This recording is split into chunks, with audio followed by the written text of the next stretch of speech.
অধিবেশন শুরু হচ্ছে আর কি। স্টুডেন্টদের অনেক ভূত সংক্রান্ত ব্যাপারে প্রশ্ন, ভগবান সংক্রান্ত ব্যাপারেও প্রশ্ন, ভূত আছে কিনা সেটা নিয়েও প্রশ্ন।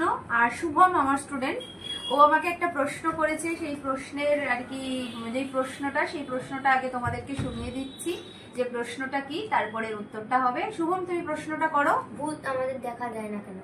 হ্যাঁ, ও সবসময় একটা ভূত নিয়ে একটা ওর বিচিত্র অভিজ্ঞতা মাথার মধ্যে ঘুরছে যে ভূত ভূত ভূত কি দেখেছিস আদৌ কোনোদিনও? এই জন্য ভূত দেখা যায় না কেন, ভূত দেখার ওর ভীষণ ইচ্ছা, ভীষণ শখ। আজকে রাত্রেই তোকে ভূত দেখা দেবে। যাই হোক, এরা মজার একটা ছোট্ট ছোট মানুষ, তাই প্রশ্ন করেছে। অ্যাকচুয়ালি মজা না, এটা এক বিশেষ আর কি প্রশ্ন, কারণ এই প্রশ্নটা আমাদের সকলের মনেই ছোট্টবেলায় থাকে কম বেশি, যে ভূত আমাদেরকে দেখা দেয় না কেন। আগের ব্লগগুলোতে আমি বলেছি যে ভূত কি, যে আমাদের দেহে যখন আত্মা রয়েছে, আত্মার স্পিরিট শক্তি আমরা বিভিন্ন নামে ডাকছি, আমাদের দেহে যখন রয়েছে তাকে আমরা স্পর্শ করতে পারছি। যেমন জল নিরাকার, জলকে আমরা যেই পাত্রেই রাখি জল সেরকমই আকার ধারণ করে। সেরকম পেট ভূত এই যে রয়েছে দেহের মধ্যে থাকলে আমরা তাকে মানুষ মানে বিভিন্ন নামে ডাকছি, যার যার নাম করে ডাকছে। কিন্তু যখনই আমাদের দেহপাত হয়ে যাচ্ছে, মানে কারোর নিজ কর্ম ফলে মানে খারাপ অপকর্ম যখন তার পাপের ঘরা পূর্ণ হয়ে যায়, তখন সেই ব্যক্তি আত্মহত্যা করতে বাধ্য হয় নিজের কর্ম দ্বারা। সে যখন আত্মহত্যা করে, যখন তার দেহপাত হয়ে যায়, দেহ থাকে না, সে কিন্তু আমাদের চারিদিকে সে অতৃপ্ত হয়ে ঘুরে বেড়ায়।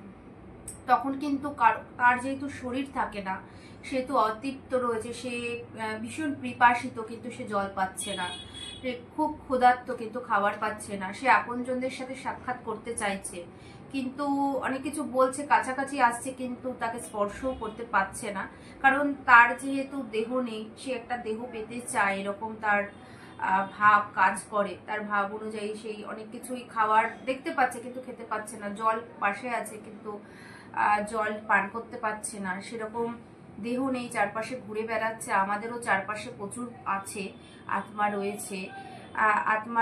সে অনেক বাবাজিরা প্রভুজিরা তারা সূক্ষ্ম দেহে রয়েছে, তারা ভজনায় লিপ্ত, তারা যেমন রয়েছে। আর এই পেট হলো, যার পেটের কথাও প্রশ্ন করলো, ভূত যাকে বলছে, সে হলো অতৃপ্ত আত্মা। সে তো অতৃপ্ত আত্মা, সেহেতু সে ভীষণ কষ্ট পাচ্ছে, সে ভীষণ কষ্টে রয়েছে, সে উদ্ধার পেতে চাইছে। সে উদ্ধার যেহেতু পেতে চাইছে, সেহেতু সে আমাদের চারপাশে এসে আমাদেরকে জানান দিতে চায়, তার অনুভব উপস্থিতি জানান দিতে চায়, কিন্তু আমরা তাকে দেখতে পাচ্ছি না। সেহেতু কারণ দেখতে পাচ্ছি না, কারণ সে দেহে নেই, সে মানে সে রয়েছে পেট রূপে রয়েছে। একটা হাওয়াকে যেমন আমরা দেখতে পাই না, অনুভব করতে পারি, ভূত যে যাকে অনুভব করাতে চায় সেই ব্যক্তি তাকে অনুভব করতে পারে। এবং সে প্রত্যেক ব্যক্তির কাছে, অনেকের অনুভব প্রবণ মানুষ বেশি থাকে, আবার অনেকে বুঝতেও পারে না, যার রাশি হালকা ভারী থাকে, তাকে এসে সে জানান দিতে থাকে যে আমাকে এই অতৃপ্ত যে যন্ত্রণা থেকে, যে আমি কষ্ট পাচ্ছি, তার থেকে আমাকে উদ্ধার করো, এই তো উদ্ধার করো। কিন্তু উদ্ধার পেতে পারছে না, মানে সে বলছে অনেক কিছু, আমরা যেহেতু বুঝতে পারি না, আমরা ভজনে সেরকম ভাবে সিদ্ধ হতে পারিনি, আমরা চর্চা করি না। যারা এরকম পেটজনী চর্চা করে, বিভিন্ন রকম তন্ত্র সাধনা করে, বিভিন্ন রকম আত্মা নিয়ে কার্যকলাপ করে, তারা কিন্তু এটা বিশেষভাবে জানতে পারে। সব সাধনা করে, সবের উপর বসে সাধনা করে, তারা কিন্তু অতি সহজেই সেটা তার সাধনা সিদ্ধি লাভ হলে দেখতে পায়। আমরা যেহেতু ভগবানের আরাধনা করি, আমাদেরও কিছু কিছু বিচিত্র অভিজ্ঞতা পেট নিয়ে কম বেশি হয়েছে, এবং ঈশ্বরের কৃপায় সেখান থেকে ঈশ্বর আমাদের প্রোটেক্ট করেছে। সেই পরবর্তী সময়ে সেই সব যে আমাদের সাথে জীবনে ঘটে যাওয়া যে কথাগুলো তোমাদেরকে জানাবো, কেমন লাগলো জানিও। আর যে ও প্রশ্নটা করেছে, যেহেতু ও দেহে নেই, তাই আমরা দেখতে পারছি না বলে তারা নেই এমন নয়, তারা কিন্তু রয়েছে, তাদের উপস্থিতি বোঝা যায়।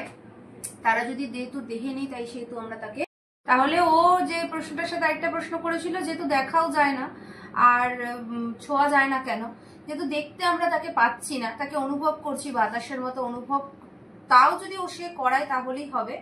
আর দেখতে পাই না, কারণ যেহেতু দেখতে তো পাই না, কিন্তু যেহেতু দেখতে পাচ্ছি না, সেহেতু তাকে আমরা স্পর্শ করতে পাচ্ছি না। একটা তার অনুভব, সে কিন্তু বোঝাতে যখন চাইবে, জিনিসপত্র ফেলে দেবে, জানলা বন্ধ হচ্ছে খুলছে, এরকম বিভিন্ন অভিজ্ঞতার সম্মুখীন আমরা কম বেশি হয়েছি। বিভিন্ন রকম আওয়াজ করবে, বিভিন্ন রকমের অন্যরকম যন্ত্র রানাগোনাও হবে। সেই যন্ত্রগুলো আমাদের জানান দিতে থাকবে যে যে অশুভ শক্তি রানাগোনা হচ্ছে, যেগুলো আমরা প্রচুরভাবে উপলব্ধি করতে পেরেছি, কিন্তু দেখা যাচ্ছে না, যেহেতু দেহ নেই তার, সেহেতু আমরা তাকে স্পর্শ করেও করতে পারছি না, মানে ছুঁয়েও যেন ছুতে পারছি না। আর যদি সে অন্য কারো দেহের মধ্যে তার ইচ্ছা দ্বারা প্রবেশ করে যেতে পারে, অনেক অতৃপ্ত খারাপ আত্মা রয়েছে যারা উদ্ধার পেতে চাইছে না, তারা সেই লাইফটাই এনজয় করছে, যে খারাপ, তারা অন্যের ক্ষতি করছে, খারাপ করছে, তারা অন্য কারোর দেহের মধ্যে যদি প্রবেশ করতে পারে বা কোনো দেহকে ক্যাপচার করে নিতে পারে, কোনো আত্মাকে, অন্য কোনো আত্মাকে বশীকরণ করে তার যদি অধঃপতন ঘটিয়ে দিতে পারে, তাহলে সেই আত্মা কিন্তু অনেক মানুষের অনেক ক্ষতি করতে পারে। হ্যাঁ, এবার তাকে আমরা অনেক সময় নর্মাল মনে হলেও ছুতে পারলেও কিন্তু আত্মাকে আমরা কখনোই ছুতে পারি না, কারণ আত্মা যখন দেহ থেকে বেরিয়ে যায় তখন তাকে আগুনেও পোড়ানো যায় না, তখন তাকে কি করা যায় না, তখন তাকে ছুরি ঢোকানো যায় না, কোনো কিছুই করা যায় না। সে আত্মা হলো চির অবিনশ্বর, সে যারই আত্মা সবসময় ভগবানের অংশ থেকে আমাদের সকলের উৎপত্তি এবং তারই অংশ স্বরূপ। তাই জন্য আমরা আত্মাকে কিছু জল দ্বারা ডোবানো যায় না, আগুনে পোড়ানো যায় না, ছুরি দ্বারা কাটা যায় না, কিছুই করা যায় না, তাই আমরা তাকে ছুতেও পারি না।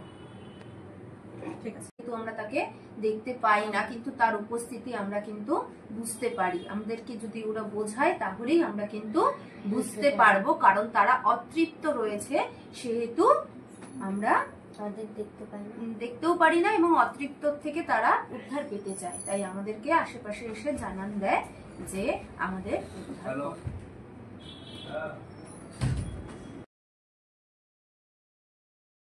সবশেষে আমরা একটু আনন্দ করলাম আরও বেশি, সবাইকে আর কি সেবা করানো হলো, সবাই প্রসাদ পেলো, তারপরে সবাই মুড়ি, চানাচুর, সিঙ্গাড়া সহযোগে সবাই আনন্দ করে আমরা সেবা করলাম।